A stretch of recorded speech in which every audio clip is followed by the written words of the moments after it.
Hello বন্ধুরা, শ্রেণিকা শ্রেণীজার নতুন আরেকটি ভিডিওতে জানাই তোমাদের সকলকে স্বাগত। এই দেখো আমার ৩টে মেয়েকে নিয়ে একসাথে আমরা এখন সাইকেলের বলছি কম্পিটিশান করব। এই পুচকাটা না খুব সাইকেলে উঠতে চায় ওদের দিদিভাইদের, কিন্তু ও তো ধরে বসতেই পারে না, এতটাই ছোট। ওই জন্য ভাবলাম বাস্কেটের মধ্যে বসিয়ে নিয়ে আমিই চালাই। আর ও যে কী আনন্দ পাচ্ছিল তোমাদের যদি দেখাতে পারতাম। আর এখানে দেখো কতগুলো কুল, মানে এই শীতকালে এটা কিন্তু সবথেকে মানে বেস্ট আমার মনে হয় ফল, কারণ কি সারা বছরে তো সেইভাবে পাওয়া যায় না। বিশেষ করে আমার টক কুলটা কিন্তু বেশি পছন্দের। তো এগুলো মাখা করে খেতে কিন্তু খুবই ভালো লাগে। তোমাদের কার কার ভালো লাগে অবশ্যই জানিও।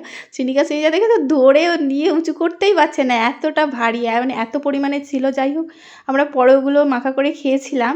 আর এখানে দেখো দুজনে এখানে এই ছোট্ট মামার সাথে খেলা করতে এসেছে। মানে রাস্তাঘাটে আমরা কিন্তু একটু টাইম পেলেই বাড়ি থেকে বাইরে বেরিয়ে যাই, যেহেতু আমাদের পাড়া এলাকা, তো হয় কি সবাই সবার বাড়িতে যায়। আমাদের খেলাধুলো করতে কিন্তু ওদের মানে সঙ্গী পেতে সুবিধা হয়। যারা ফ্ল্যাটে থাকে, কলকাতার দিকে থাকে, বা যারা একটু শহরের এরিয়ায় থাকে, তাদের কিন্তু এই ব্যাপারগুলো খুব মানে অসুবিধা হয়, মানে মিস করে আর কি। জানি না তাদের কেমন লাগে। যাই হোক, আমার তো এই ব্যাপারগুলো খুবই ভালো লাগে। এই যে দৌড়াদৌড়ি, ছুটোছুটি, একদম ফাঁকা রাস্তা আমাদের রাস্তাটায় না, খুব বেশি মানে বড় গাড়ি তো চলেই না। পাড়ার দু একটা সাইকেল আর মোটর সাইকেল চলে, কিন্তু যারা এই সাইকেল মোটর সাইকেলগুলো চালায় তারা কিন্তু সবসময় সচেতন হয়েই চালায়, জানে বাচ্চা কাচ্চারা খুব ছুটোছুটি করে। আমাদের এইটুখানি জায়গার মধ্যে অনেকগুলো বাচ্চা আছে, সব ছোট ছোট বাচ্চা, শ্রেণিকা শ্রেণীজার থেকে ছোট, ওই যে ওরকম দুটো বোন আছে, বা এদের থেকে বড়, মানে বেশ এরকম অনেকগুলোই বাচ্চা রয়েছে।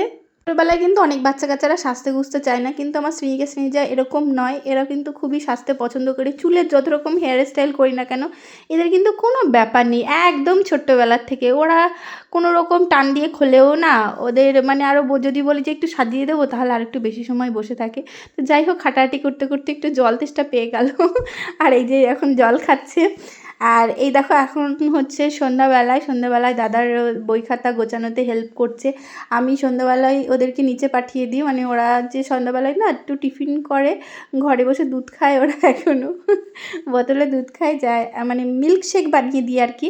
তো খেয়ে নিচে এসে দেখি যে এরকম দুজনের ঘরে রয়েছে, তার মানে গন্ডগোল করেছে ওরা।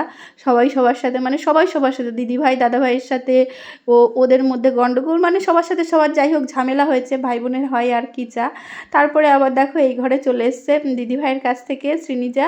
তো এখানে এসে কিন্তু দেখছে যে শ্রীনিকা বই গুছিয়ে আনাতে সাহায্য করছে দাদাভাইয়ের। ও কিন্তু খুব গোছানোতে সাহায্য করার ইচ্ছা হয়েছে। তো এখন দেখো আমি বললাম যে আমার খুব কষ্ট হয়ে যাচ্ছে মা, আমি জল আনতে যেতে পারছি না, তো আমাকে একটু জল এনে দেবে। তো দুজনে মিলে কিন্তু সেই ছুট, আমরা কেউই জল এনেনি, মানে ওকে জল গুছিয়ে দেয়নি, ওরা কিন্তু নিজেই গুছিয়ে গাছিয়ে আমার জন্য নিয়ে এসেছে। ঠিক ওদের ছোটো গ্লাসটাই নিয়ে এসেছে, বড় গ্লাসে নিয়ে আসেনি, যেহেতু ওরা এই গ্লাসেই জল খায়। তো আজকের ভিডিওটা এইটুখানি, দেখাবে নতুন আরেকটা ভিডিও।